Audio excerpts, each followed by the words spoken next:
আউযুবিল্লাহ পড়বো আর কোথায় বিসমিল্লাহ পড়বো। অনেকে এই বিষয়টা পুরোপুরি ধরতে পারেন না যে আউযুবিল্লাহ কোথায় পাঠ করব আর বিসমিল্লাহ কোথায় পাঠ করব। যেখানে যেটা পাঠ করার দরকার, যেখানে যেটা পড়ার দরকার সেখানে সেটাই পাঠ করতে হবে।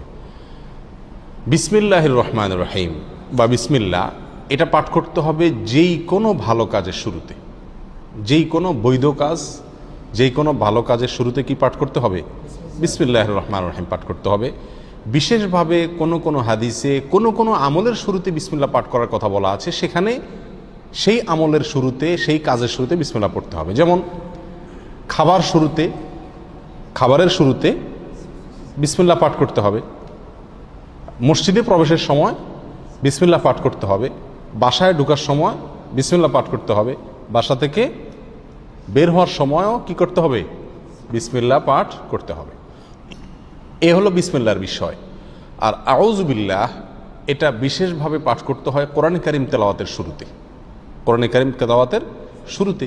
আর কোরআনে কারীম তেলাওয়াতের শুরুতে আউযুবিল্লাহ বিসমিল্লাহ উভয়টা পাঠ করব, নাকি শুধু আউযুবিল্লাহ পাঠ করব, নাকি শুধু বিসমিল্লাহ পাঠ করব, নাকি এক এক জায়গায় পাঠ করব?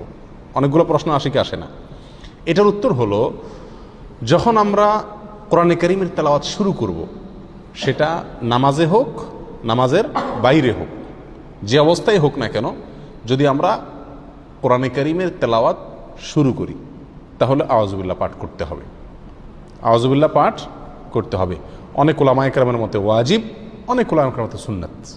আল্লাহ সুবহানাহু ওয়া তাআলা সূরা নাহলের 98 নম্বর আয়াতে ইরশাদ করেছেন, ফাইদা ক্রাআতাল কুরআনা ফাস্তাইজ বিল্লাহি মিনাশ শাইতানির রাজীম। সুতরাং যখন তুমি কোরআন পাঠ করবে তখন তুমি শয়তান, বিতাড়িত শয়তান থেকে আল্লাহর কাছে আশ্রয় প্রার্থনা করবে, অর্থাৎ আউযুবিল্লাহি মিনাশ শাইতানির রাজীম পাঠ করবে। এটা হলো যখন কোরআন তেলাওয়াত করবে। তাহলে আমরা নামাজে যখন হাত বাঁধবো, হাত বাঁধার পরে সানা পড়ব, এরপরে আউযুবিল্লাহ পাঠ করব, কারণ আমাকে সূরা ফাতিহা পড়তে হবে, সূরা ফাতিহার পরে আরও সূরা পড়তে হবে। সেজন্য আমাকে শুরুতে কি পড়তে হবে? আউযুবিল্লাহি মিনাশ শাইতানির রাজীম পাঠ করতে হবে। এটা সুন্নাত। এটা হলো যে কোনো কোরআন তেলাওয়াতের শুরুতে। আপনি যে কোনো মজলিসে একটু কোরআন তেলাওয়াত করতেছেন, আপনি একটা কোরআন আয়াত কোনো এক জায়গায় তেলাওয়াত করতেছেন, এমনি কোরআন খুলে তেলাওয়াত করতেছেন, যখনই আপনি কোরআন তেলাওয়াত করবেন, সেটা নামাজে হোক, নামাজের বাইরে হোক, আপনাকে কি পড়তে হবে? আউযুবিল্লাহি মিনাশ শাইতানির রাজীম এটা পড়তে হবে। আমাদের দেশে বেশিরভাগ মানুষ আমরা কোরআন তেলাওয়াতের শুরুতে বিসমিল্লাহটা খুব গুরুত্ব দিয়ে পড়ি। মাশাআল্লাহ, বিসমিল্লাহ পড়ে কি করি? তেলাওয়াত শুরু করি। আউযুবিল্লাহ বেশিরভাগ মানুষ তেলাওয়াতের শুরুতে আমরা পাঠ করি না, অথচ তেলাওয়াতের শুরুতে বিসমিল্লাহর চাইতে আউযুবিল্লাহর গুরুত্ব বেশি। আউযুবিল্লাহ পাঠ করতে হবে। তেলাওয়াতের শুরুতে কি পাঠ করতে হবে? আউযুবিল্লাহি মিনাশ শাইতানির রাজীম পাঠ করতে হবে। সেটা আপনি সূরার শুরুতে পড়ুন, সূরার মাঝখান থেকে পড়ুন, এক আয়াত পড়ুন, আধা আয়াত পড়ুন, কোরআনের যে অংশই পড়ুন না কেন, যখন শুরু করবেন কি দিয়ে শুরু করতে হবে? আউযুবিল্লাহি মিনাশ শাইতানির রাজীম, এটা দিয়ে কোরআন তেলাওয়াত শুরু হবে। বিসমিল্লাহির রহমানির রহিম এটাও কোরআন তেলাওয়াতের সময় পড়তে হবে, কিন্তু কখন সেটা? বিসমিল্লাহির রহমানির রহিম কোরআন তেলাওয়াতের সময় পাঠ করবেন সূরার শুরুতে। কিসের শুরুতে? সূরার শুরুতে।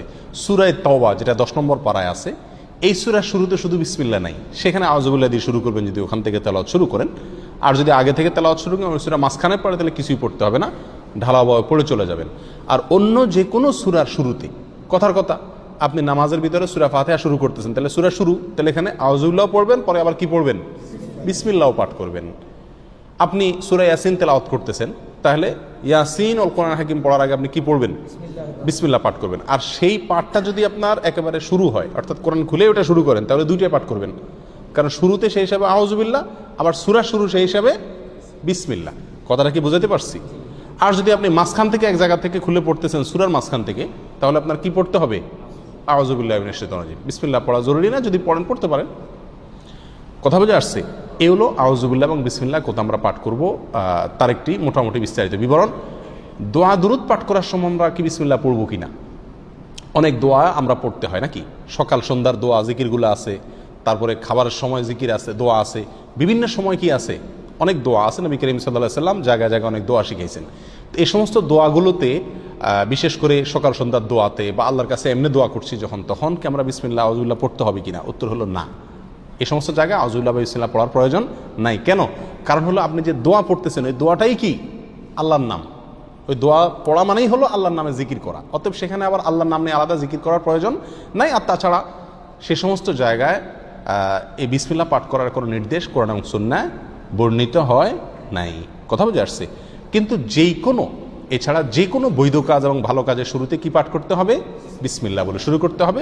হাদিসে আসছে নবী সাল্লাল্লাহু আলাইহি ওয়াসাল্লাম ইরশাদ করেছেন, কুল্লু আমরিন যী বালিন লাম ইউবদা বিবিসমিল্লাহি ফাহুয়া আবতার ওয়া ফি রিওয়ায়াতিন ফাহুয়া আকতা।